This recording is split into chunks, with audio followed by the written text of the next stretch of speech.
अमरावती जिल्ह्यात लॉकडाऊन असताना सुद्धा मद्यपींनी लाखो रुपयांची दारू पोटामध्ये रिचविली। मार्च पासून तर जून महिन्यात इतर महिन्यापेक्षा सर्वाधिक दारू विक्रीत नोंद झाली आहे। अमरावती जिल्ह्यात तर अनेक ठिकाणी बनावट दारूचा सुद्धा पुरवठा केला गेला।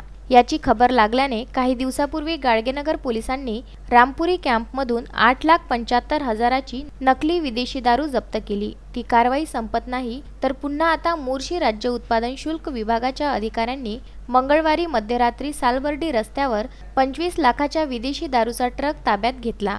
गुप्त माहितीवरून राज्य उत्पादन शुल्क विभागाच्या अधिकारी कर्मचाऱ्यांनी हिवरखेड ते सालबर्डी रस्त्यावर नाकेबंदी करून MH40 BG 8318 क्रमांकाचा ट्रक ताब्यात घेतला, ज्यामध्ये विदेशी आणि बियरच्या बाटल्या मोठ्या प्रमाणात जप्त करण्यात आल्या। राज्य उत्पादन शुल्क मोर्शी विभागाने विदेशी दारू ट्रकसह अंदाजे 24,96,474 रुपयांचा मुद्देमाल जप्त केला। आरोपी मुलताई बैतूल येथील 31 वर्षीय निलेश रामदास शिवहरे व चिंचोली बैतूल येथील 38 वर्षीय रितेश राजेंद्र आर्य यांच्यासह एकाला ताब्यात घेऊन त्यांच्या विरुद्ध दारूबंदी कायद्याअंतर्गत कारवाई केली। ही कारवाई राज्य उत्पादन शुल्क विभाग अधीक्षक राजेश कावळे यांच्या मार्गदर्शनात मोर्शी विभागाचे सहाय्यक निरीक्षक रवी राऊतकर, जवान दिनकर तिडके, राहुल जयस्वाल, सुजित जाधव यांनी केली आहे।